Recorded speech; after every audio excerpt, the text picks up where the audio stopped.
Hari ohm and good morning. Christmas ഒക്കെ നന്നായി എന്ന് കരുതുക അല്ലേ? ഇതുവരെ ഇല്ലാത്ത പോലത്തെ ഒരു ക്രിസ്മസാണ് നമ്മൾ ഈ വർഷം ആഘോഷിച്ചത്. Corona Christmas.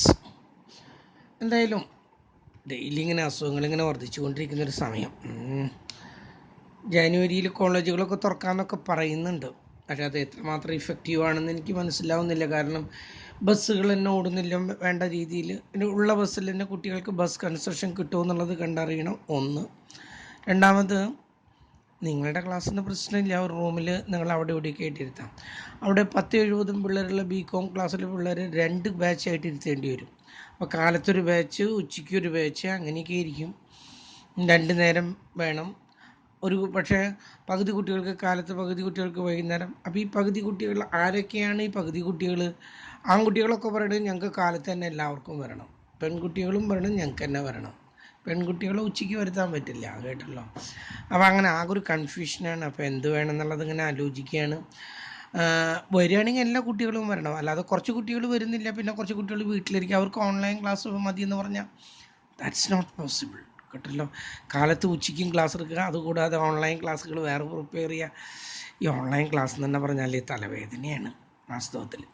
ക്ലാസ് എടുക്കുന്ന പോലെയല്ല ഇത്. നിങ്ങളെ കാണാതെ എടുക്കുന്നൊരു ഇതാണ്. നിങ്ങളുടെ ഒരാളുടെ സ്റ്റാൻഡേർഡ് പോലും അറിയാതെയാണ് നമ്മൾ ഇവിടെ നിന്നിട്ട് ക്ലാസ് എടുക്കുന്നത്. എന്തോ ആവട്ടെ. പിന്നെ ഇന്നത്തെ ക്ലാസ്സിനൊരു ഇതുള്ളത്, എനിക്ക് ഈ സെക്കൻഡ് അവറും എന്നോട് തന്നെയാണ് എടുക്കാൻ പറഞ്ഞിട്ടുള്ളത്. നിങ്ങളുടെ ക്ലാസ് ടീച്ചറാണ് പറഞ്ഞത്. ആക്ച്വലി എനിക്ക് സെക്കൻഡ് അവർ വേറെ ക്ലാസ് ഉണ്ട്. അതെന്തോ ആവട്ടെ, ഞാൻ പിന്നെ ഈ ഇങ്ങനെ തരികയാണല്ലോ, നിങ്ങൾക്ക് എന്താണ് വീഡിയോ ആയിട്ട് തരുന്നതുകൊണ്ട് എൻ്റെ പ്രസൻസിന് വലിയ പ്രാധാന്യമൊന്നുമില്ല. ഞാനത് തന്നു, ഞാൻ എവിടേക്കെങ്കിലും പോയാലും അത് പ്രശ്നമൊന്നുമല്ല. പിന്നെ നിങ്ങൾ നിങ്ങളുടെ സൗകര്യത്തിനാണ് നോക്കണം. പലരും അപ്പം തന്നെ നോക്കണമെന്നില്ല. അത് സൗകര്യത്തിനനുസരിച്ചിട്ട് അവർ പിന്നീട് കാണാൻ എന്താ വേണ്ടെങ്കിൽ ചെയ്യുന്നു.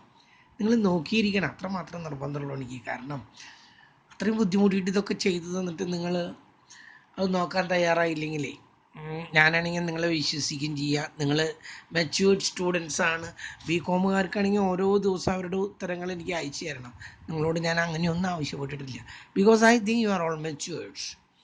പിന്നെ PG സ്റ്റുഡൻ്റാണ് നിങ്ങൾ, നോട്ട് UG സ്റ്റുഡൻ്റ് ആണ് നിലയ്ക്ക്.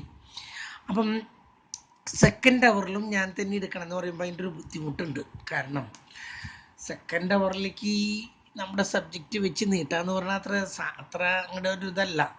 ഇതൊക്കെ ഇങ്ങനെ പീസ് മീൽസ് ആയിട്ട് കൊടുക്കാൻ പറ്റുള്ളൂ. അല്ലാണ്ട് ഇങ്ങനെ വല്ലാതെ കൂടുതലായിട്ട് നൽകാനായിട്ട് പറ്റാവുന്നൊരു പ്രോബ്ലങ്ങളൊന്നുമല്ല. ഇനിയുള്ള പ്രോബ്ലങ്ങൾ തന്നെ അതും ഒരുതരം എന്താ പറയുക, അസ്വസ്ഥത ഉണ്ടാക്കുന്ന ഈ നോൺ പാരാമെട്രിക് ടെസ്റ്റുകൾ എന്ന് തന്നെ പറഞ്ഞാൽ അതിൻ്റെ ഫോമുല വ്യത്യാസമുള്ളത്, ടേബിള് വ്യത്യാസമുള്ളത്, എല്ലാം കൂടി തലയ്ക്കൊരു തരം പെരുപ്പാണ്. എന്നാലും നമ്മൾ പഠിപ്പിച്ചില്ല എന്ന് നിങ്ങൾ പറയരുത് എന്നുള്ള നിലയ്ക്കാണ് ഞാനിതൊക്കെ തരുന്നത്. ഇതിൽ വാസ്തവത്തിൽ ഒരെണ്ണം മാത്രമേ ഇമ്പോർട്ടൻ്റ് ആയിട്ടുള്ളൂ. അത് ഇന്ന് പഠിപ്പിക്കാൻ പോണതാണ്. അല്ലാതെ അതിന് ശേഷം പഠിപ്പിക്കണതിന് മുമ്പ് പഠിപ്പിച്ചതൊന്നും ഈ നോൺ പാരാമെട്രിക് ടെസ്റ്റ് അത്ര ഇമ്പോർട്ടൻ്റ് ഒന്നല്ല. പക്ഷെ ഞാനിത് പറയാൻ തയ്യാറല്ല. കാരണം ഞാൻ പറഞ്ഞല്ലോ, കഴിഞ്ഞതിൻ്റെ മുമ്പിലത്തെ വർഷം ആ BC BBA കുട്ടികളോട് ഞാൻ പറഞ്ഞു അനോവ ഇമ്പോർട്ടൻ്റ് ആണെന്ന് പറഞ്ഞു. അതിൽ നിന്ന് വന്നില്ല എന്നും പറഞ്ഞു വല്ലാതെ ലഹളയൊക്കെ കുട്ടികൾ. ഞാൻ ക്വസ്റ്റ്യൻ പേപ്പർ എടുത്തത് ഞാനൊന്നല്ല കേട്ടോ, നിങ്ങൾ അങ്ങനെ തെറ്റിദ്ധരിക്കല്ലേ. നമ്മളൊരു ഐഡിയ വെച്ചിട്ട് പറയുകയാണ് ഇങ്ങനെ സാധ്യതകളുണ്ട് എന്ന് പറഞ്ഞു. ആ വർഷത്തിൽ ആ സാധ്യത ഉണ്ടായില്ല. അതുകൊണ്ട് എന്തായി, അത് വാസുദേവ് മാഷ് എടുത്ത് ആകെ തൊലച്ചു എന്നൊക്കെ പറഞ്ഞിട്ടാണ് അതിൻ്റെ പിന്നാലെ കുറച്ച് മാഷുമാരും ശരിയാ വാസുദേവ മാഷൊക്കെ എടുക്കാൻ അറിയില്ല. ശരിയാണ്, എനിക്ക് ഇത്രയും വർഷമായിട്ടും എനിക്ക് ക്ലാസ് എടുക്കാൻ അറിയില്ല എന്ന് സ്ഥാപിക്കാൻ കിട്ടിയൊരു അവസരം അവരാരും ഉപേക്ഷിച്ചില്ല. അവരത് ശരിക്കും മുതലെടുത്തു. ലീവിറ്റ്. നമുക്ക് അങ്ങോട്ടൊന്നല്ലല്ലോ സംസാരിക്കേണ്ടത്. ഇപ്പോൾ നമുക്ക് കൊടുത്ത വിഷയം ഇതാണ്. അപ്പോൾ സെക്കൻഡ് അവർ ഞാൻ ആലോചിക്കുന്നത്, സെക്കൻഡ് അവറിൽ ഞാൻ നിങ്ങൾക്ക് ഇതിൻ്റെ സ്റ്റഡി മെറ്റീരിയൽ ഞാൻ നിങ്ങൾക്ക് ഇതിൽ തരാം. നിങ്ങൾ ആ സ്റ്റഡി മെറ്റീരിയലിലൂടെ ഒന്ന് കടന്നു പോവാം. എവിടെയൊക്കെ എന്തൊക്കെ മനസ്സിലാവാത്തതുണ്ട്. സ്റ്റഡി മെറ്റീരിയലിൽ ഞാൻ നോക്കിയിട്ട് കുറേ തെറ്റുകളാണ്. കാരണം അതാരും ചെക്ക് ചെയ്യാനോ ടെസ്റ്റ് ചെയ്യാനോ പോകുന്നില്ല. ആർക്കോ വേണ്ടി ചെയ്യുന്നൊരു കൂട്ടത്തിൽ കൂടെ ചെയ്യുന്നതാണ് ഈ സ്റ്റഡി മെറ്റീരിയൽ. കാരണം നിങ്ങൾക്കാർക്കും കാശ് കൊടുക്കാതെ ഒന്നല്ല കേട്ടോ, നമ്മളതിൻ്റെ പൈസ വരെ കൊടുത്തിട്ടുണ്ട്. പക്ഷെ നിങ്ങളാരും ചോദ്യം ചെയ്യില്ല അതിന്. ആ സമയത്ത് നിങ്ങൾ പുറമെ നിന്നൊരു ബുക്ക് വാങ്ങിച്ചാൽ തെറ്റുണ്ടെങ്കിൽ നിങ്ങളത് ചോദ്യം ചെയ്യും എന്താണെന്നുള്ളത്. പക്ഷേ ഇത് ഈ യൂണിവേഴ്സിറ്റിയിൽ ആരോട് ചോദ്യം ചെയ്യാൻ? ഏതോ ഒരു മാഷ് അയാൾക്ക് കുറച്ച് പൈസ കിട്ടി, അയാൾ ഇതിനൊരു സ്റ്റഡി മെറ്റീരിയൽ പ്രിപ്പയർ ചെയ്ത് കൊടുക്കുന്നു, അത്ര തന്നെ. 15 വർഷത്തിൽ കൂടുതൽ എക്സ്പീരിയൻസ് ഉള്ള മാഷുമാരാണ് ചെയ്യേണ്ടത്. പക്ഷേ അതിൽ മുഴുവൻ തെറ്റാണ്. അതിലിങ്ങനെയാണല്ലോ ചെയ്തിരിക്കുന്നത് സാർ എന്ന് ചോദിച്ചാൽ അതിന് എനിക്കൊരു മറുപടിയില്ല, കേട്ടല്ലോ. ടേബിളുകൾ നോക്കിയതിലുള്ള തെറ്റ് ഒന്ന്, ടെസ്റ്റുകൾ ഈ സംഖ്യകൾ എടുക്കുമ്പോഴുള്ള തെറ്റ് വേറെ ഒന്ന്, എങ്ങനെയൊക്കെയോ സ്പെല്ലിംഗ് മിസ്റ്റേക്ക് വേറെ ഒന്ന്, അതെന്തോ ആവട്ടെ, നമുക്ക് അങ്ങോട്ടൊന്നും പോകണ്ട. അപ്പോൾ സെക്കൻഡ് അവർ ഞാൻ നിങ്ങൾക്ക് ഈ സ്റ്റഡി മെറ്റീരിയൽ തരാം. നിങ്ങൾ സ്റ്റഡി മെറ്റീരിയൽ ഒന്ന് നോക്കിയിരിക്കുക സെക്കൻഡ് അവർ, കേട്ടല്ലോ. Third hour as it is മറ്റ് ടീച്ചേഴ്സ് വരും, ഫസ്റ്റ് അവർ ഞാനാണ്. സെക്കൻഡ് അവർ ഞാൻ നിങ്ങൾക്ക് ഈ സ്റ്റഡി മെറ്റീരിയൽ തരുമ്പോൾ അതൊന്ന് നോക്കിയിട്ട് അതിലെന്തെങ്കിലുമൊക്കെ നിങ്ങൾക്ക് സംശയങ്ങളുണ്ടെങ്കിൽ തരാം. ഏതെങ്കിലും ഒരു പ്രോബ്ലം ചെയ്ത് എത്തുന്നില്ലെങ്കിൽ നിങ്ങൾ എനിക്ക് തരാം, ഒന്ന്. മറ്റൊന്ന്, എൻ്റെ ക്ലാസ് ഏകദേശം അവസാനിക്കാൻ പോവാണ്. ഈ നോൺ പാരാമെട്രിക് ടെസ്റ്റ് തന്നു കഴിഞ്ഞാൽ എൻ്റെ ക്ലാസ് കഴിഞ്ഞു. പിന്നെ ഞാൻ ഈ സ്റ്റഡി മെറ്റീരിയൽ തരുന്നത് എനിക്ക് പലപ്പോഴും നോട്ട് തരാൻ പറ്റാത്തൊരവസ്ഥ ഉണ്ടായിട്ടുണ്ട്. നോട്ടൊക്കെ you have to prepare it yourself, especially from നെറ്റിൽ നിന്നല്ല, ലൈബ്രറിയിൽ നിന്ന് ബുക്ക് എടുത്തിട്ടാണ് അത് ചെയ്യേണ്ടത്. പക്ഷേ ലൈബ്രറി പടഞ്ഞു കിടക്കായതുകൊണ്ട് we have no other source. അതുകൊണ്ടാണ് ഞാൻ പറഞ്ഞത് നെറ്റിൽ നിന്ന് ഡൗൺലോഡ് ചെയ്തിട്ടൊക്കെയാണ് you have to prepare the notes.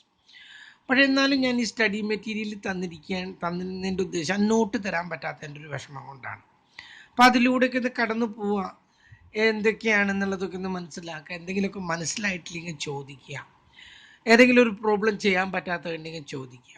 അതിലത്തെ എല്ലാ പ്രോബ്ലങ്ങളും നമുക്കിവിടെ ചെയ്യാനൊന്നും പറ്റിയിട്ടില്ല, കേട്ടല്ലോ. ഞാനൊരു പ്രോബ്ലം ആദ്യം ഞാൻ 2 പ്രോബ്ലം ചെയ്യും, 2 പ്രോബ്ലം നിങ്ങൾക്ക് തരുകയായിരുന്നു. പിന്നീട് അത് ഒരു പ്രോബ്ലത്തിലേക്ക് നിങ്ങൾക്ക് കുറച്ചിട്ടില്ലെന്ന് തോന്നുന്നു. 2 പ്രോബ്ലം വരെ ഞാൻ എങ്ങനെയെങ്കിലുമൊക്കെ കടിച്ച് വലിച്ചു എത്തിക്കാറുണ്ട്. അതുകൊണ്ടാണ് ഈ മോർ ദാൻ 40 മിനിറ്റ്സ് ഒക്കെ ഓരോ വീഡിയോ വരുന്നത്. ഞാൻ പറഞ്ഞു വന്നത്, ഇനി കുറച്ച് ദിവസം കൂടി എൻ്റെ ക്ലാസ് ഉണ്ടാവുള്ളൂ. അതിനുശേഷം നിങ്ങൾക്കൊരു ലാസ്റ്റ് ചാപ്റ്റർ ഉണ്ട്, something related with computer. And I am a big zero in the case of the computer, കേട്ടല്ലോ. എനിക്ക് ഈ കമ്പ്യൂട്ടറിൽ എന്താ പറയുക, computer is Latin to me. എനിക്കൊന്നും അറിയില്ല കമ്പ്യൂട്ടറിൻ്റെ ആപ്ലിക്കേഷൻസ്. കമ്പ്യൂട്ടറിൽ ചെയ്യാം, കുറേ കാര്യങ്ങളൊക്കെ അറിയുന്നില്ല. നിങ്ങൾക്ക് വേണ്ടതായിട്ടുള്ളത് അതിൽ പറയുന്ന മെത്തേഡുകൾ എന്തൊക്കെയോ പറയുന്നുണ്ട്. എക്സെല്ലും SSDP എന്താ സംതിങ് ഞാനതിൽ കണ്ടത് സിമ്പിളാണെന്ന് തോന്നുന്നു. പക്ഷെ അതൊരു കമ്പ്യൂട്ടർ ടീച്ചർ എടുക്കുന്നതാണ് നല്ലതെന്നാണ് അവിടെ നിന്ന് പറയുന്നത്, പ്രിൻസിപ്പൾ പറയുന്നത്. അതുകൊണ്ട് വേറെ ഏതെങ്കിലും ടീച്ചർ വന്നിട്ട് അവർക്കൊരു 15 അവറാണ് വേണ്ടത്. 15 അവർ കഴിഞ്ഞിട്ട് ക്ലാസ്സുകൾ ഉണ്ടാകും പിന്നെയും. അതുകൊണ്ട് നിങ്ങളുടെ ക്ലാസ് അവസാനിക്കുന്നില്ല. നിങ്ങൾക്ക് അപ്പോൾ ഈ സ്റ്റഡി മെറ്റീരിയലൊക്കെ നോക്കിയിട്ട് ഏതെങ്കിലും സംശയങ്ങളുണ്ടെങ്കിൽ നിങ്ങൾക്ക് എന്നോട് ചോദിക്കാം. ഓക്കെ, നമ്മൾ ഇന്നത്തെ ക്ലാസ് തുടങ്ങട്ടെ. നമ്മളിന്ന് കാണാൻ പോകുന്നത് വിൽക്കോസൺസ് സൈൻ റാങ്ക് ടെസ്റ്റ് ആണ്. വിൽകോക്സൺ അങ്ങനെ ഒരാളുണ്ട്. ഇപ്പോൾ എവിടെയാണ് നമുക്ക് എഴുതേണ്ട പേപ്പർ? ഒരു മിനിറ്റ്. വിൽകോക്സൺ എന്ന് പറഞ്ഞിട്ടൊരാളുണ്ട്. ഇതാണ് ഇയാളുടെ മെത്തേഡ്. ഇയാളുടെ 2 മെത്തേഡ് ഉണ്ട്. ആ 2 മെത്തേഡ് അതിലേതെങ്കിലും ഒന്ന് ആണ് നമ്മൾ പരീക്ഷയ്ക്ക് ചോദിക്കുന്നുണ്ടെങ്കിൽ തന്നെ ചോദിക്കുള്ളൂ. ഇയാളുടെ പേരാണ് വിൽകോക്സൺ എന്നാണ് ഇയാളുടെ പേര്, കേട്ടല്ലോ. Wilcoxon signed rank test, signed rank test എന്നാണ് ഇതിനെ പറയുന്നത്. ഇതിൽ മറ്റൊന്നുമില്ല, നമ്മളിതിനു മുമ്പ് കണ്ടിട്ടുണ്ട് ഈ ടെസ്റ്റിൻ്റെ പല രൂപങ്ങളും. In this case you know what he is doing is he is finding the difference between the given observation. We will be given 2 observations and we are finding the difference between the 2 observations. രണ്ടിൻ്റെയും ഒബ്സർവേഷനുകൾ വ്യത്യാസം കണ്ട് അടുത്തൊരു കോളത്തിൽ നമ്മൾ ആ വ്യത്യാസങ്ങൾ എഴുതുന്നു. എന്നിട്ട് ആ വ്യത്യാസങ്ങളെ വി ആർ റാങ്കിങ് ദം. സ്പിയർമാൻ്റെ ഇതിൽ നിങ്ങൾ റാങ്ക് എങ്ങനെ കൊടുക്കണമെന്ന് നിങ്ങൾ കണ്ടിട്ടുണ്ട്. ഏറ്റവും ചെറുതിന് 1, അതിനേക്കാൾ വലുതിന് 2, 3, 4, 5, 6. ഈ നമ്മൾ ആദ്യം ഞാൻ പറഞ്ഞു finding the difference. Signs are not consider. Science is there, sign ഉണ്ട് കേട്ടോ. ഞാൻ പറഞ്ഞ് റാങ്ക് കൊടുക്കുന്ന സമയത്ത് ഏറ്റവും ചെറുതിന് 1 കൊടുത്തു, അത് 13 1 കൊടുത്തു. അടുത്തത് -3 അല്ല ഞാൻ ഉദ്ദേശിച്ചത്, ആദ്യത്തേത് 1 ആയിരുന്നു, അതിൻ്റെ നേരെ 1 കൊടുത്തു, അതിനേക്കാൾ താഴെ വരില്ലല്ലോ ഡിഫറൻസ്. 0 കൺസിഡർ ചെയ്യാറില്ല, 0ക്ക് 0 തന്നെ ഇടുന്നു. പിന്നത്തേത് 2 ആണ് കിട്ടിയത്, ഇത് -2 ആണെന്ന് കരുതാം. പക്ഷെ അത് 2 ആയിട്ട് എടുത്തിട്ട് അതിൻ്റെ നേരെ നമ്മൾ 2 എന്ന് എഴുതി. പിന്നത്തെ 4 ആണ്, അതിൻ്റെ നേരെ 3 എന്ന് എഴുതി. പിന്നത്തെ 6 ആണ്, അതിൻ്റെ നേരെ 4. റാങ്ക് കൊടുക്കുന്ന രീതി പറഞ്ഞത് ചെയ്യുമ്പോൾ നിങ്ങൾക്ക് മനസ്സിലാവും. സൈൻ നമ്മൾ ഇടുന്നുണ്ട് എങ്കിൽ കൂടിയും റാങ്ക് കൊടുക്കുന്ന സമയത്ത് സൈൻ ഒന്നും എഴുതാറില്ല. റാങ്ക് കൊടുക്കുന്ന സമയത്ത് ഫസ്റ്റ് കോളത്തിൽ ഡിഫറൻസ് കാണുമ്പോൾ സൈൻ എടുക്കുന്നുണ്ട്. റാങ്ക് കൊടുക്കുമ്പോൾ നമ്മൾ എന്താണ്, ആബ്സല്യൂട്ട് വാല്യൂ ആണ്, ദാറ്റ് മീൻസ് മോഡ്ലെസ് ഡി ആണ് എടുക്കുന്നത്. അതിൻ്റെ ഡിഫറൻസുകളുടെ മോഡ്ലെസ് ഡി ആണ്. എന്നിട്ട് അടുത്ത കോളത്തിൽ പോസിറ്റീവ് റാങ്ക്സ് മാത്രം എഴുതുന്നു. അതിൽ ഏതൊക്കെയായിരുന്നു പോസിറ്റീവ്, ആ റാങ്ക് മാത്രം എഴുതുന്നു. അടുത്ത കോളത്തിൽ നെഗറ്റീവ് റാങ്ക് മാത്രം എഴുതുന്നു. എന്നിട്ട് ഈ പോസിറ്റീവ് റാങ്ക്സും നെഗറ്റീവ് റാങ്ക്സും we are adding to get the Wilcoxon T value. അതിന് പറയുന്ന പേരാണ് വിൽകോക്സൺ ടി വാല്യൂ എന്നാണ് പറയാം. ഇനി ഒരു മിനിറ്റ്, ഒറ്റ മിനിറ്റ് കേട്ടോ, ഒറ്റ മിനിറ്റ്. ഹലോ,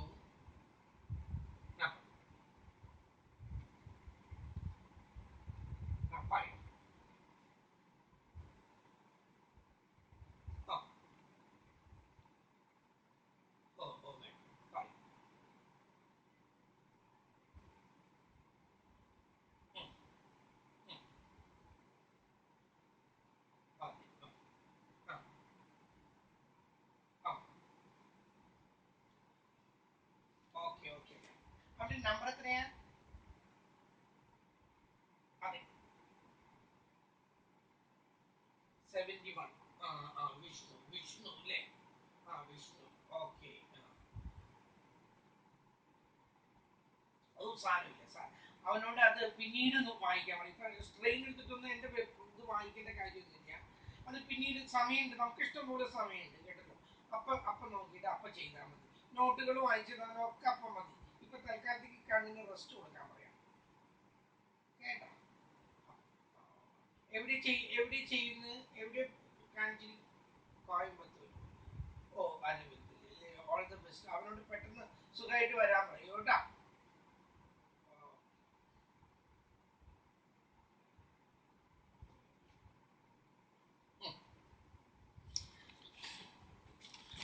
അപ്പോൾ എന്താ പറഞ്ഞാൽ നമ്മൾ പോസിറ്റീവും നെഗറ്റീവും റാങ്കുകൾ സെപ്പറേറ്റ് ആഡ് ചെയ്യുന്നു.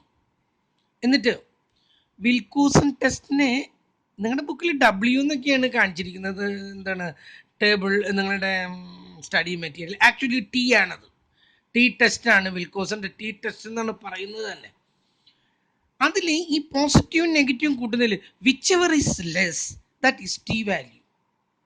ഏതാണോ ചെറുത്, വലുതെല്ലാം ഇവിടെ എടുക്കുന്ന ചെറുത്, അതിനെയാണ് നമ്മൾ എന്ത് പറയുന്നത്, T വാല്യൂ. നമ്മൾക്ക് കിട്ടി, T വാല്യൂ കിട്ടി. ഇനി ടേബിൾ വാല്യൂവിൽ നോക്കണം. 5% ആണെങ്കിൽ 5%ലൂടെ നോക്കാം. ചിലപ്പോൾ 1%. ഇവിടേക്കാണ് പെർസെൻറ്റേജുകൾക്ക് ഈ ലെവൽ ഓഫ് സിഗ്നിഫിക്കൻസിൻ്റെ ഇമ്പോർട്ടൻസ്. 5% ആണെങ്കിൽ 5%ൽ നോക്കാം. എന്നിട്ട് 1%ലാണെങ്കിൽ 1%ൽ നോക്കാം. ഈ T വാല്യൂവുമായിട്ട് കമ്പയർ ചെയ്യാം. If T value is less than the table value, then we accept null hypothesis. Otherwise, we accept the alternative hypothesis. But first, we have to decide the null hypothesis and the alternative hypothesis. Always null hypothesis is there is no significant difference. എപ്പോഴും അതന്നെ കേട്ടില്ല, അത് പലവട്ടം ഞാൻ ആവർത്തിച്ചിട്ടുള്ളതാണ്. Alternative ഹൈപ്പോത്തസിസിൽ പറയുന്നത് there is difference എന്ന് പറയുന്നു. രണ്ടാമത് നമ്മൾ ചെയ്യുന്നത് എന്താണ്, find the difference between each observation. തന്നിരിക്കുന്ന ഡാറ്റകൾ തമ്മിലുള്ള വ്യത്യാസം കാണും. മൂന്നാമത്തേൽ നമ്മൾ എന്താ ചെയ്യുന്നത്, നമ്മൾ ഗീവ് അസൈൻ റാങ്ക്സ്, റാങ്ക് കൊടുക്കുന്നു. നാലാമത്തേത് ഈ റാങ്കിൽ പോസിറ്റീവും നെഗറ്റീവും വേറെ വേറെ സെപ്പറേറ്റ് ചെയ്യുന്നു. And adding them and find T value. T value is the lesser value. Positive ആണ് ചെറുതെങ്കിൽ T value is positive value. Negative value ആണെങ്കിൽ T value is negative value. Then we go through the table. ഈ ടേബിളിൽ നോക്കുമ്പോഴേ ഇവിടെ രണ്ട് സാധ്യതയാണ്. If the number of the given data, not given the data, number is 25 or less than 25, we go through the chi-square table. അപ്പം നമ്മൾ അതാണ് വിൽക്കോസന്റെ T table എന്ന് പറയുന്നത് chi-square ടേബിളിനെയാണ്. 25 അതിൽ താഴെയോ ആണെങ്കിൽ chi-squareന്റെ ടേബിളിലൂടെ പോകുന്നു. 25 കൂടുതലാണെങ്കിൽ why can be make use of the set test. നമ്മൾ കണ്ടിട്ടില്ലേ സെറ്റ് ടെസ്റ്റ്? അങ്ങനെ വരുമ്പോൾ സെറ്റ് ടെസ്റ്റ് ആണ്. ഫോമുലയ്ക്ക് അല്പം വ്യത്യാസമുണ്ട്. സെറ്റ് ടെസ്റ്റ് ആണ് നമ്മളവിടെ ഉപയോഗിക്കുന്നത്. അങ്ങനെ വരുമ്പോൾ we use the set table. കണ്ടിട്ടില്ല ആദ്യത്തെ ടേബിൾ? ആദ്യം നമ്മൾ പഠിച്ചിട്ടുള്ള set table and T table എന്ന് പറഞ്ഞിട്ട് നമ്മൾ പഠിച്ചിട്ടുണ്ട്. ഇതിന് മാത്രം less than 25, less than or equal to 25 നമ്മൾ എപ്പോഴും നോക്കേണ്ടത് chi-square ടേബിൾ ആണ്. ഇത് മറക്കരുത്. ബുക്കിൽ വരെ തെറ്റിച്ചിട്ട് അവർ ചെയ്തിട്ടുണ്ട്. അപ്പോൾ ഇത് 25 ഓർ ലെസ് ദാൻ 25 നമ്മൾ സെപ്പറേറ്റ് ചെയ്യുന്നുണ്ട്. ആദ്യം നമ്മൾ ലെസ് ദാൻ ആണ് ചെയ്യാൻ പോകുന്നത്. ഒരു പ്രോബ്ലം ചെയ്തുകൊണ്ട് നമുക്ക് ഇതൊന്ന് കാണാം. കേട്ടല്ലോ? ഒരു പ്രോബ്ലം ഞാൻ ഇവിടെ എഴുതി വെച്ചിട്ടുണ്ട്. നോക്കൂ. ദ ഫോളോയിങ് ഇസ് ദ കാണാനല്ലോ. Following is the price of a share. Price of a share on 11 days. Share മാർക്കറ്റിൽ ഒരു ഷെയറിന്റെ 11 ദിവസത്തെ വിലകളാണ് നമുക്ക് തന്നിരിക്കുന്നത്. ആ വിലകളൊക്കെ ഇവിടെ തന്നിട്ടുണ്ട്. എന്നിട്ട് test at 5% level of significance. 5% ആണെന്ന് പ്രത്യേകിച്ച് പറഞ്ഞിട്ടുണ്ട്. If you are not given the level of significance, take it as 5. അത് 5% ആയിട്ട് എടുക്കും. ഇവിടെ തന്നിട്ട് തന്നെയുണ്ട്. That the average price of the share is 284 or not. ഇതിന്റെ ആവറേജ് കുറേ സംഖ്യകൾ തന്നിട്ട് 280, 282, 292, 273, 283, അഗെയിൻ 283, 275, 280 ഇങ്ങനെ തന്നിട്ടുണ്ട്. ഇതിന്റെ ആവറേജ് 284 284 ആണോ അല്ലേ? അതാണ് നമുക്ക് കാണേണ്ടത്. ആണോ അല്ലേ? Equal or not equal. Okay. അപ്പൊ നമ്മൾ എന്ത് ചെയ്തു? നമുക്ക് ഈ വാല്യൂസ് തന്നിട്ടുണ്ട്. ഇവിടെ we are given only one observation. ഒരു ഒബ്സർവേഷനാണ് തന്നിട്ടുള്ളത്. അതാണ് നമ്മൾ ആദ്യം പഠിക്കുന്നത്. പിന്നെ നമുക്ക് 2 ഒബ്സർവേഷൻ തന്നിരിക്കും. 2 ഒബ്സർവേഷനിലാണെങ്കിൽ അവ തമ്മിലുള്ള കമ്പയർ ചെയ്യാൻ നമ്മൾ ആ വ്യത്യാസം കാണാം. ഇവിടെ അതിന് പകരമായിട്ട് നമുക്ക് തന്നിരിക്കുന്നത് 284 കമ്പയർ ചെയ്യേണ്ട വാല്യൂ. അപ്പം നമ്മൾ എന്ത് ചെയ്തു? ആദ്യം തന്നെ തന്നിരിക്കുന്ന വാല്യൂകൾ മുഴുവൻ താഴേക്ക് എഴുതി. 284, 282, 292 എല്ലാം ഇങ്ങനെ എഴുതി. അടുത്ത കോളത്തിൽ കാണുന്നത് നമ്മൾ ഡിഫറൻസ് ആണ്. That is X minus 284. ഈ എക്സിൽ നിന്നും നമ്മൾ 284 കുറയ്ക്കണം.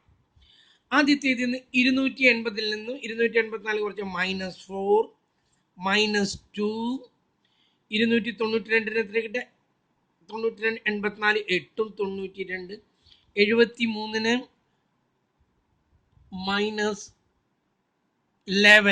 -11 ശരിയല്ലേ? അതെ.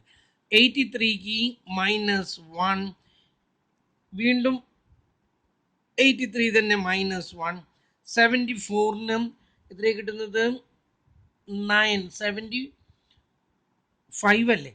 75 9 -9. അടുത്തത് 284 284 കുറച്ച് 0 282ന് -2 279 5 -5 281ന് -3. വ്യത്യാസം കണ്ടു. ഓരോ സംഖ്യയിൽ നിന്നും 284 കുറച്ചു. ഓക്കെ. അടുത്ത കോളത്തിന് നമ്മൾ കാണുന്നത് റാങ്ക് ആണ്. കാണുന്നത്. ഇതിൽ ഏറ്റവും ചെറിയ സംഖ്യ എടുത്തു. എത്രയാണ്? 1. അതിൻ്റെ നേരെ 1 എന്ന് കൊടുക്കണം. പക്ഷെ ഒരെണ്ണം മാത്രമല്ല, 1 2 ഉണ്ട്. ഒന്നാമത്തെയും രണ്ടാമത്തെയും റാങ്ക് 1 തന്നെ കൊടുക്കണം. 2 അല്ലേ? 1ഉം 2ഉം ഇതിന് തന്നെ കൊടുക്കണം. അങ്ങനെ വരുമ്പോൾ നമ്മൾ എന്ത് ചെയ്യുന്നു? ഇത് 2ഉം കൂടി അങ്ങ് കൂട്ടുന്നു. 1ഉം കൂടി കൂട്ടുമ്പോൾ എത്രയാ? അല്ല, 1ഉം 2ഉം ഇത് തന്നെയാണ്. 1ഉം 2ഉം അത് തന്നെയാണ്. ഇതുകൊണ്ട് അത് 2ഉം കൂടി അങ്ങ് കൂട്ടുന്നു. 1ഉം 2ഉം കൂടി കൂട്ടിയാൽ ഒന്നാമത്തെ റാങ്കും രണ്ടാമത്തെ റാങ്കും അവർക്ക് കൊടുക്കണം. 1ഉം 2ആയിട്ട് കൊടുക്കാൻ പറ്റില്ല, കാരണം തുല്യല്ലേ. അതുകൊണ്ട് നമ്മൾ 1ഉം 2ഉം കൂടി കൂട്ടി 3 എന്ന് കിട്ടി. 3നെ 2 കൊണ്ട് ഈക്വൽ ആയിട്ട് അങ്ങ് വിഭജിച്ചിട്ട് ഇതിൻ്റെ നേരെ 1.5 എന്ന് കൊടുത്തു. ഇതിൻ്റെ നേരെയും 1.5 എന്ന് കൊടുത്തു. ഓക്കെ. ഇനി രണ്ട് രണ്ട് രണ്ടിൻ്റെയും കേസ് ഇങ്ങനെ തന്നെയാണ്. ഇതാ ഒന്നും രണ്ടും കൊടുത്തു കഴിഞ്ഞു കേട്ടോ. ഒന്നും രണ്ടും റാങ്ക് കൊടുത്തു കഴിഞ്ഞു, ഈക്വലായിട്ട് കൊടുത്തു കഴിഞ്ഞു. ഇത് മൂന്നാണ്. ദാ ഇവിടെ ഒരെണ്ണുണ്ട്. അപ്പം 3ഉം 4ഉം ഇതിന് കൊടുക്കണം. 3നെയും 4നെയും തുല്യമായിട്ട് വിഭജിക്കണം. 3ഉം 4ഉം കൂടി കൂട്ടി 2 കൊണ്ട് ഡിവൈഡ് ചെയ്തപ്പം 3.5 ഇവിടെയും കിട്ടി, ഇവിടെയും കിട്ടി, 3.5 ഇവിടെയും കിട്ടി. ഓക്കെ, അത് കഴിഞ്ഞു. അപ്പം 3ഉം 4ഉം കഴിഞ്ഞു. ഇത് 3ഉം ഇത് 4ഉം കഴിഞ്ഞു. അടുത്തത് എത്രയാണ്? 3ആണ്. അടുത്ത സംഖ്യ 3ആണ്. അതിന് 5 കൊടുത്തു. അടുത്തത് 4ആണ്. അതിന് 6 കൊടുത്തു. പിന്നെ 5ആണ്. അതിന് 7 കൊടുത്തു. പിന്നത്തേത് എത്രയാണ്? 8ആണ്. അതിൻ്റെ നേരെ 8 കൊടുത്തു. 9ൻ്റെ നേരെ 9 കൊടുത്തു. പിന്നെ എത്രയാണ്? 11ആണ്. 11ൻ്റെ നേരെ 10ഉം കൊടുത്തു. ഇവിടെ എത്രയാണ്? ഇവിടെ ഒന്നുമില്ല. അവിടെ ഒന്നുമില്ല. അവിടെ നില്ലിട്ട് വെച്ചു. ഓക്കെ, ഞാൻ കൊടുത്തത് മനസ്സിലായല്ലോ. ഒരേപോലെയുള്ളതിന് ഒന്നും ഇതിന് രണ്ടിനും ഒന്നും കൊടുക്കാൻ പറ്റില്ല. 1ഉം 2ഉം കൊടുക്കാൻ പറ്റില്ല. കാരണം ഏതാണ് തുല്യമായിട്ട് കൊടുക്കേണ്ടത് കൊണ്ട് 1ഉം 2ഉം കൂടി കൂട്ടി 2 കൊണ്ട് ഡിവൈഡ് ചെയ്തു. 2ൻ്റെ കേസിൽ 1ഉം 2ഉം ഇവിടെ കൊടുത്തു കഴിഞ്ഞു. 3ഉം 4ഉം ഇവിടെ കൊടുക്കണം. ആ 3ഉം 4ഉം കൂടി കൂട്ടി 2 കൊണ്ട് ഡിവൈഡ് ചെയ്തു. ഇത് നമ്മൾ സ്പിയർമാൻ്റെ റാങ്ക് കോറിലേഷനിൽ നമ്മൾ പഠിച്ചിട്ടുള്ളതാണ്. അടുത്തത് നമ്മൾ പോസിറ്റീവ് സൈൻ എടുത്തു. Positive sign. എന്നിട്ട് ഇതിൽ ഏതൊക്കെയാ പോസിറ്റീവ് സൈൻ? ഈ 8 പോസിറ്റീവാണ്, അതിവിടെ എഴുതി വെച്ചു. പിന്നൊന്നുമില്ല. അടുത്തതിൽ നെഗറ്റീവ് സൈൻസ് എടുത്തു. ആദ്യത്തേത് എത്രയാണ്? ആദ്യത്തേത് ഈ 6 ആണ്. ഇതിൻ്റെ വാല്യൂ എന്തായിരുന്നു? നെഗറ്റീവ് ആയിരുന്നു. -6. ഇത് -3.5. ഇത് -10, -1.5, again -1.5, -9. അവിടെ ഒന്നുമില്ല. പിന്നെ ഇവിടെ -3.5, -7, -5. ഇത് എല്ലാം കൂടിയിട്ട് അങ്ങ് കൂട്ടും. ഇതെല്ലാം കൂടി കൂട്ടിയപ്പോൾ 8 കിട്ടി. ഇതെല്ലാം കൂടി കൂട്ടുമ്പോൾ 25, 20, 0, 12, 13, 14, 19, 20, 21, 47, 9ഉം 7ഉം 16, 5, 21, 21, 6, 27, 27, 30, 40, 47, 47 കിട്ടി. ഇനി നമ്മൾ ആദ്യം എഴുതാണ് H0. എന്താ എഴുതുന്നത്? There is no significant difference എന്ന് പറഞ്ഞാൽ 284 തന്നെയാണ് എല്ലാം. Mu is equal to 284. പക്ഷെ അങ്ങനെയല്ല എഴുതേണ്ടത്. ഞാൻ പറഞ്ഞു ആദ്യം നമ്മൾ എന്താ എഴുതാ? There is no significant difference. അങ്ങനെ തന്നെ എഴുതി പഠിക്കണം. There is no significant difference. ഇതിൻ്റെ അർത്ഥം എന്താന്നാ പറഞ്ഞേ? Mu is equal to 284. Mu is equal to 284. H1 എന്താ എഴുതുന്നത്? ദർ ഈസ് ഈ നോ ഇല്ല. There is significant difference. എന്നിട്ട് എന്ത് എഴുതി? Mu is not equal to 284. Mu 284 ഒന്നുമല്ല, വളരെ വ്യത്യാസമുണ്ട്. അത് ഇവർ പറഞ്ഞ ആ ആവറേജ് വാല്യൂ ഒന്നുമല്ല എന്നാ പറഞ്ഞത്. ഇതിൽ ഈ 2 വാല്യൂ കിട്ടിയതിൽ ഇതിൽ ഏറ്റവും ചെറിയ വാല്യൂ ഏതാണ്? 8 ആണ്. ഇത് 47 ഉണ്ട്, ഇത് 8 ആണ്. പോസിറ്റീവ് സൈൻസ് ആണ് കിട്ടിയത് നമുക്ക്. അപ്പം നമ്മൾ എഴുതി T value is equal to lesser value, that is 8. അത് കൂട്ടി കിട്ടുന്നത് ഇത് 47നേക്കാൾ വലുതാണെങ്കിൽ നമ്മളിവിടെ എത്ര എടുക്കുമായിരുന്നു? 47 എടുക്കുമായിരുന്നു. ഇനി 5 എന്താണ് table value at 5% level of significance. 5% level of significance LS എന്നാണ് ഞാൻ എഴുതിയിരിക്കുന്നത് കേട്ടോ. വിത്ത് level of significance and നമുക്ക് ആകെ എത്ര സംഖ്യകൾ തന്നിരുന്നു? നമുക്ക് 16 സംഖ്യകൾ തന്നിരുന്നു. അതിൽ ചിഹ്നമേ ഇല്ലാത്തത് എത്ര ഉണ്ടായിരുന്നു? ഒരെണ്ണം ഉണ്ടായിരുന്നു ചിഹ്നം ഇല്ലാത്തത്. ആ ഒരെണ്ണം ഒന്ന് കുറയ്ക്കുക. n-1 n-1 is equal to 15. Degree of freedom is 5%. 15 നോക്കണം കേട്ടല്ലോ. 5% 15 നോക്കണം. ഇത് നമ്മൾ നോക്കുന്നത് കൈ സ്ക്വയറിലാണ്. കൈ സ്ക്വയറിൽ 0.05 15ന്റെ നേരെ നോക്കുമ്പോൾ കിട്ടുന്നത് 24.996. That is 25. ശരിക്കും ആക്ച്വലി 24.996 എന്നാണ് കേട്ടോ. അത് 25 ആക്കി എടുത്തു എന്നുള്ളൂ. ഇനി നോക്കാം ഏതാ വലുത്, ടി വാല്യൂ ആണോ ടേബിൾ വാല്യൂ ആണോ? ടി വാല്യൂ ചെറുതാണ്. അപ്പം നമ്മൾ എഴുതി സിൻസ് the calculated value, ഇതൊക്കെ നമ്മൾ കുറേ എഴുതിയിട്ടുള്ളതാണ്. calculated value is less than table value, we accept എന്താ ചെയ്യുന്നത്?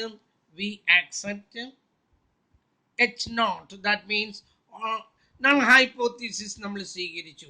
null hypothesis എന്താ പറയുന്നത്? there is no significant difference. There is no significant the average no significant difference കേട്ടല്ലോ. there is no significant difference.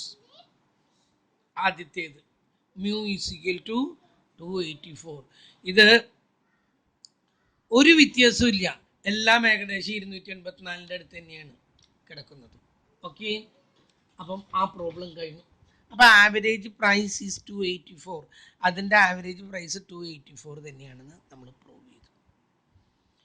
ഇത് less ദാൻ്റെ ഒരു problem കൂടി ചെയ്തിട്ട് നമുക്ക് നിർത്താം. അടുത്തൊരു പ്രോബ്ലം എന്താ നോക്കും. ഇത് പ്രോബ്ലം ഉണ്ടല്ലോ, തലവേദന പിടിക്കുന്ന പോലത്തെ പ്രോബ്ലങ്ങളാണ് ഇതിൽ നമുക്ക് വി ആർ ഗിവൺ 2 വാല്യൂസ്. നേരത്തെ നമുക്ക് ഒരു വാല്യൂ തന്നിരുന്നു, ഒരു ഒബ്സർവേഷൻ തന്നിരുന്നു, പിന്നെ തന്നിരുന്ന ആവറേജുമായിട്ടാണ് കമ്പയർ ചെയ്യേണ്ടത്. ഇവിടെ അങ്ങനെയല്ല. ഇവിടെ പറഞ്ഞിരിക്കുന്നത് നോക്കൂ, given below is 16 pairs of values. 16 ജോഡി സംഖ്യകൾ തന്നിട്ടുണ്ട്. Shown the performance of 2 machine, 2 മെഷീനുകളുടെ പെർഫോമൻസ് എങ്ങനെയുണ്ട് എന്നാണ് തന്നിരിക്കുന്നത്. Test whether there is difference between the performance. ആ പെർഫോമൻസിലെ വ്യത്യാസം കണ്ട് നമ്മൾ കണ്ടുപിടിക്കണം. Use Wilcoxon matched pairs test at 5% level of significance. എടുത്തു പറഞ്ഞിട്ട് 5% എന്നാണ്. 2 സംഖ്യകൾ തന്നിട്ടുണ്ട്. നമ്മൾ എന്താ ചെയ്യുന്നു എന്ന് പറഞ്ഞത്? ആദ്യം നമ്മൾ എന്താ ചെയ്യുക? അവ തമ്മിലുള്ള വ്യത്യാസം കാണുന്നു. അങ്ങനെ തന്നെയല്ലേ പറഞ്ഞത്? ഈ ടേബിൾ അങ്ങോട്ട് പോയി. ഇനി നമ്മൾ ആദ്യം തന്നെ അത് തമ്മിലുള്ള ഡിഫറൻസ് കാണുന്നു. അപ്പം നമ്മൾ നേരത്തെ എഴുതിയോണല്ല ഡിഫറൻസ്. അയ്യോ, ഡിഫറൻസ് മുകളിലാണ് എഴുതേണ്ടത്, താഴെ എഴുതി പോയി. ആദ്യം ഇതിൻ്റെ 73ഉം 51ഉം തമ്മിലുള്ള വ്യത്യാസം കാണണം. 73 22 43 41 പോയാൽ 2, 47 പോയാൽ 4. ശരിയല്ലേ ഞാൻ എഴുതി വരുന്നത്? അടുത്ത് 53 11 പോയാൽ 12, 58 47 പോയാൽ 47 11, 32 15, 52 28, 28, 58 58 പോയാൽ 0, 38 43 പോയാൽ ഇവിടെയാണ് ആദ്യമായിട്ടൊരു നെഗറ്റീവ് സംഖ്യ വന്നത്, ഇവിടെയാണ് -5. 63 53 53ഉം 8ഉം 61, 53 8ഉം 61, 56 4, 56 57 പോയ -1 രണ്ടാമത്തേത്, 34 44 പോയ -10, 55 52 -2, 65 40 25, 75 68 7. ഏതൊക്കെ കിട്ടി? 2 22 2 4 12 11 15 28 0 -5 8 4 1 പിന്നെ -10 2 25. ശരി, അടുത്തത് കാണുന്നത് നമ്മൾ ഇതിന് റാങ്ക് കൊടുക്കണം. റാങ്ക് കൊടുക്കുന്നു. റാങ്ക്സ് ഏറ്റവും ചെറിയ സംഖ്യയ്ക്ക് എത്ര കൊടുക്കുന്നത്? 1 കൊടുക്കുന്നു. ഏറ്റവും ചെറിയ സംഖ്യ ഇതാണ്. ചിഹ്നെടുക്കുന്നില്ല കേട്ടോ. 1. 1നേക്കാൾ കൂടുതൽ എത്ര? 2. ഇവിടെ ഒരു 2 ഉണ്ട്, ഇവിടെ ഒരു 2 ഉണ്ട്. ചിഹ്നത്തിന് ഇമ്പോർട്ടൻസ് ഇല്ല, നമുക്ക് 2 2 ഉണ്ട്. അപ്പം നമ്മൾ എന്ത് ചെയ്യും? 2ഉം 3ഉം ഇതിന് കൊടുക്കണം. 2ഉം 3ഉം കൂടി കൂട്ടിയിട്ട് 2 കൊണ്ട് ഡിവൈഡ് ചെയ്തിട്ട് 2.5 എന്നും 2.5 എന്നും കൊടുക്കുന്നു. അപ്പോൾ 2ഉം 3ഉം കഴിഞ്ഞു കേട്ടോ. അടുത്തത് 3 ഉണ്ടാ? ഇല്ല, 3 ഇല്ല. 4 ഉണ്ട്. അപ്പോൾ 2ഉം 3ഉം കഴിഞ്ഞാൽ 4ന് എത്ര? 4 ഉണ്ട്, 2 എണ്ണം ഉണ്ട്. 4ഉം 5ഉം അതിന് കൊടുക്കണം. അപ്പോൾ 2ഉം കൂടി കൂട്ടി 4.5 എന്നും 4.5 എന്നും കൊടുത്തു. അപ്പോൾ 5 കഴിഞ്ഞു. അടുത്തത് എത്രയാണ്? ഇനി 7 ആണ്. 7 മുമ്പ് 4ഉം 5ഉം കഴിഞ്ഞു. ഇതുണ്ട്, 5 ഉണ്ട്, അതിന് 6 കൊടുത്തു. ഇതിൻ്റെ 7ൻ്റെ നേരെ 7 കൊടുത്തു. 7നേക്കാൾ വലുത് 8ൻ്റെ നേരെ 8 തന്നെ. 8 കഴിഞ്ഞാൽ പിന്നെ 10 വരുന്നതെന്ന് തോന്നുന്നു. 10ന് 9 കൊടുത്തു. 11ന് 10 കൊടുത്തു. 12ന് 11 കൊടുത്തു. പിന്നെ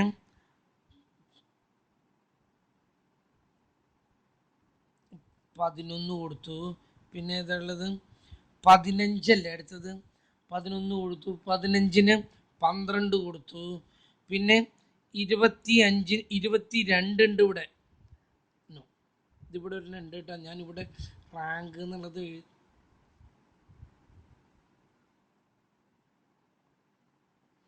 ഇവിടെയാണ് ഈ റാങ്ക് എന്ന് എഴുതേണ്ടത് കേട്ടോ.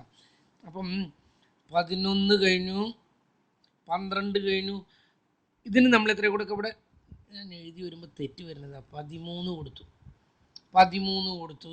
അടുത്തത് 25ന് 14 കൊടുത്തു. 25ന് 15 കൊടുത്തു. ഒരെണ്ണം ബ്ലാങ്ക് ആണ്. ഓക്കെ, റാങ്ക് കൊടുത്തു കഴിഞ്ഞു. ഇനി പോസിറ്റീവ് സൈൻസും എഴുതുന്നു, ഒപ്പം തന്നെ നെഗറ്റീവ് സൈൻസും ഞാൻ എഴുതുന്നു. ഇത് പോസിറ്റീവാണ്. 13 പോസിറ്റീവിൽ എഴുതി. 2.5 നെഗറ്റീവാണ്, നോ പോസിറ്റീവാണ്. 4.5 പോസിറ്റീവാണ്. 11 പോസിറ്റീവാണ്. 10 പോസിറ്റീവാണ്. 12 പോസിറ്റീവാണ്. 15 പോസിറ്റീവാണ്. ഇത് നില്ലാണ്, ഒന്നും എഴുതണ്ട. 6 മൈനസിലാണ് കേട്ടല്ലോ. 8 പോസിറ്റീവാണ്.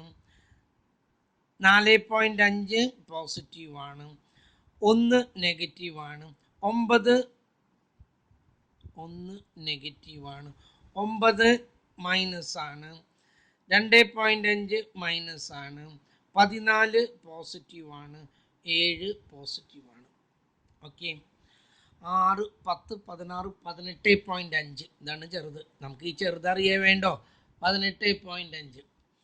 ഇതെല്ലാം കൂടി കൂട്ടണം. 13 21 5 8 4 101.5 101.5 ടേബിൾ വാല്യൂ കഴിഞ്ഞു. നമുക്കിവിടെ എഴുതണം. എന്താ പറഞ്ഞിട്ടുള്ളത്? Whether there is difference between the performance. നമ്മൾ എന്താ പറയുക? ആദ്യം തന്നെ there is no significant difference. ആദ്യം എഴുതി H0. There is no significant difference. No, ഈ പാനിങ് ചതിച്ചു തുടങ്ങി. സിഗ്നിഫിക്കൻറ്റ് വേറൊരു പാനിൽ എഴുതാനായിട്ട്.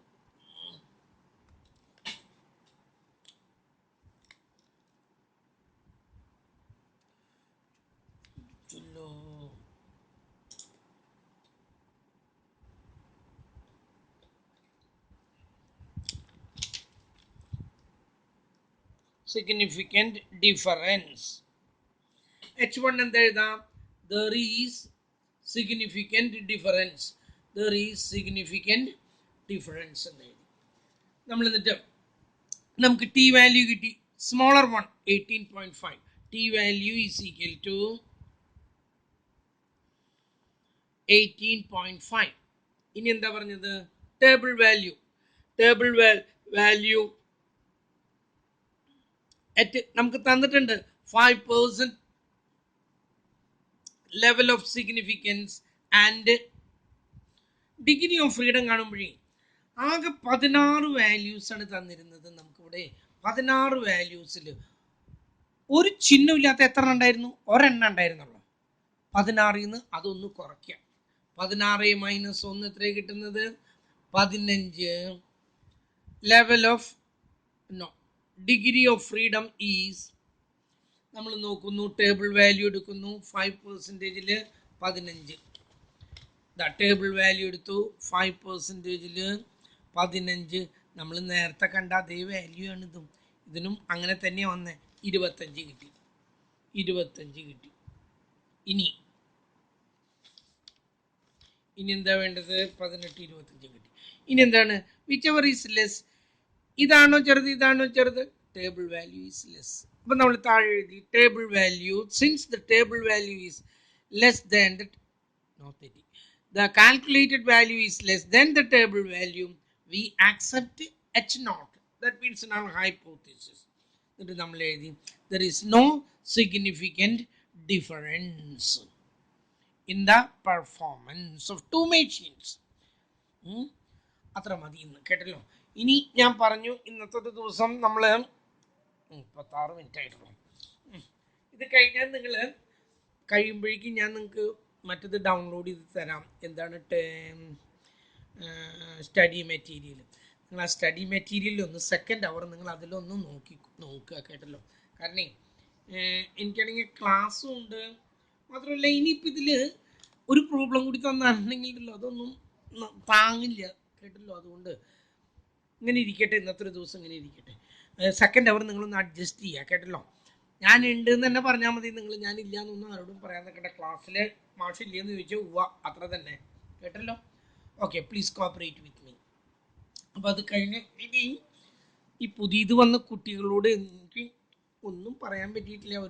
അവർ ആ പഴയതൊക്കെ എടുത്തിട്ട് നോക്കുക. എന്തെങ്കിലും സംശയം ഉണ്ടെങ്കിൽ ഒക്കെ ചോദിക്കുക. ഞാൻ നിങ്ങൾക്ക് സ്റ്റഡി മെറ്റീരിയൽ തരാൻ പോകണം. അപ്പോൾ നിങ്ങൾക്ക് കുറച്ചുകൂടി പെട്ടെന്ന് അത് മനസ്സിലാവും. ആ സ്റ്റഡി മെറ്റീരിയലിൽ തിയറി പോർഷനൊക്കെ നോക്കുക. തിയറി പോർഷൻ 30%, അതുപോലെ തന്നെ പ്രോബ്ലം 70% എന്നൊക്കെയാണ് കണക്ക്.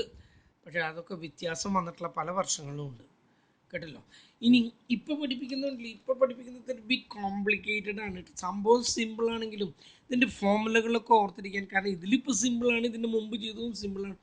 ഇനി ചെയ്യാൻ പോകുന്നതിലൊക്കെ ഓരോരുത്തരം ഫോമുലകളുണ്ട്. ആ ഫോമുലകൾ ഓർത്തിരിക്കുക എന്ന് പറഞ്ഞാൽ അതാണ് ഈ നോൺ പാരാമെട്രിക് ടെസ്റ്റിൻ്റെ ഏറ്റവും വലിയ തലവേദന. അതിൻ്റെ ഫോമുലകൾ ഓർത്തിരിക്കുക എന്നുള്ള ലോങ് ഫോമുലകളാണ്. എന്തായാലും ഞാൻ ചെയ്യുന്നുണ്ട് ഇവിടെ. നിങ്ങളുടെ യുക്തം പോലെ അത് പഠിക്കണോ വേണ്ടതെന്നുള്ളത് നിശ്ചയിക്കാം. Okay, that's all for today.